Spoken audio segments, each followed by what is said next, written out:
Selamat pagi, ibu bapak, oma opa, dan saudara-saudaraku yang baik.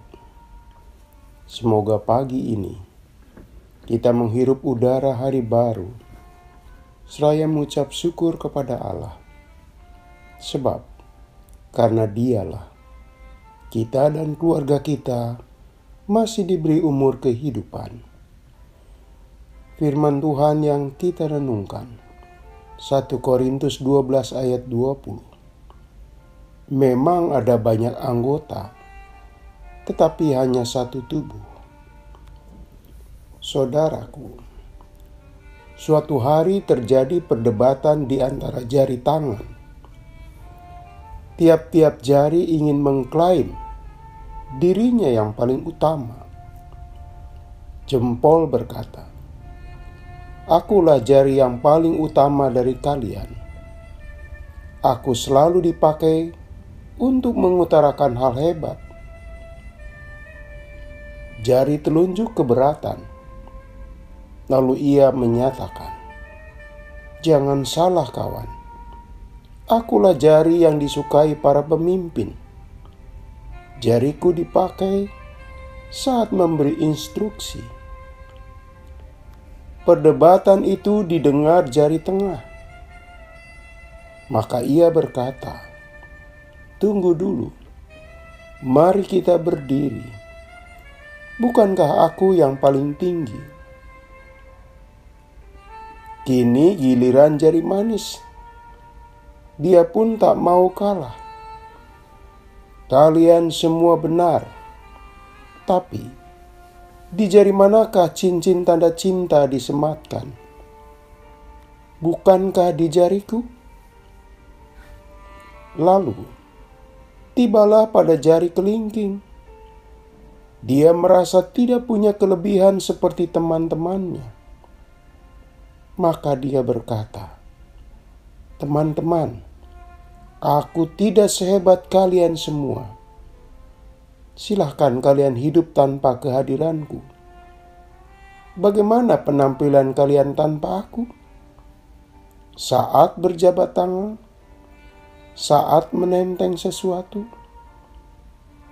Akhirnya, setiap jari sadar dalam kelebihan mereka, maka mereka membutuhkan yang lain. Saudaraku, dalam hidup bersama, setiap orang punya talenta atau karunia masing-masing. Talenta atau karunia itu tidak seragam, melainkan beraneka rupa. Tiap orang punya keunikan dan kekhasan masing-masing. Demikian juga, setiap talenta berfungsi saling melengkapi. Dalam kehidupan gereja maupun masyarakat, kita rasakan dan temukan kenyataan demikian. Laksana kisah ilustrasi tadi. Dalam keragaman, suka ada saja yang merasa lebih penting dan utama. Rasul Paulus berjumpa dengan pengalaman demikian di jemaat Korintus. Di jemaat itu terdapat anggota yang merasa utama di antara anggota-anggota lainnya. Ada yang mempunyai karunia berkata dengan hikmat. Ada yang memiliki karunia membuat mukjizat. Terdapat pula anggota yang punya karunia menyembuhkan. Dalam keragaman karunia itu muncul orang yang merasa lebih daripada yang lain, lebih hebat, lebih penting, lebih benar, pendeknya lebih daripada yang lainnya.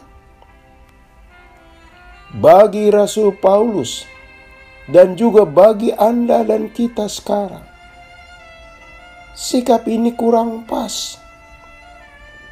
Klaim demikian bisa menciptakan terganggunya kekompakan dan mengurangi kekayaan bersama. yang muncul sikap tinggi hati yang menjadi virus yang melemahkan persekutuan. Karena itu, Rasul Paulus menasihati dan meluruskan. Dengan kiasan tubuh, ia menjelaskan hakikat tubuh itu terdiri dari banyak organ. Terdiri dari telinga, mulut, kepala, dan sebagainya. Dan tiap-tiap organ itu punya kelebihan, namun saling membutuhkan. Apa artinya kuping jika tidak ada mulut? Apa artinya kaki jika tidak ada tangan? Pasti tubuh itu tidak lengkap. Saudaraku, mengambil pembelajaran dari kehidupan jemaat di Korintus, hal tersebut kita bisa terapkan dalam kehidupan kita sehari-hari. Di kantor, di tengah keluarga, di tengah masyarakat, dalam dunia bisnis. Semua itu bisa relevan.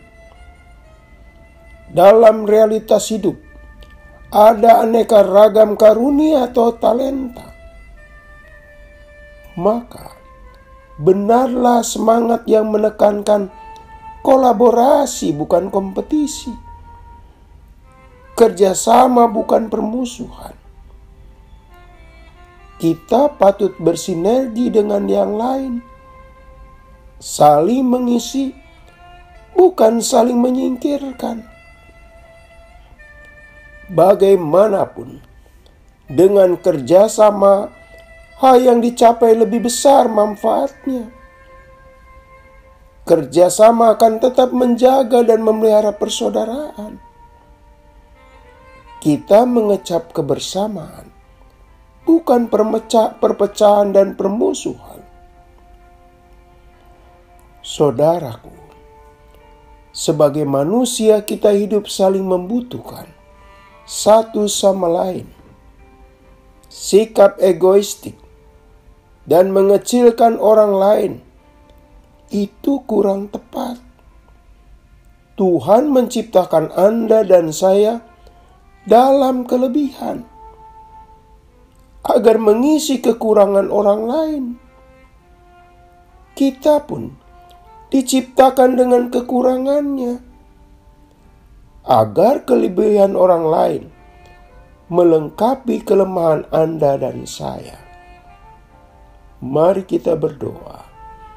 Tuhan, ajarlah kami menghargai kehadiran dan peran orang lain dengan karunia-Nya, seperti kami mengapresiasi karunia yang kami miliki dari-Mu.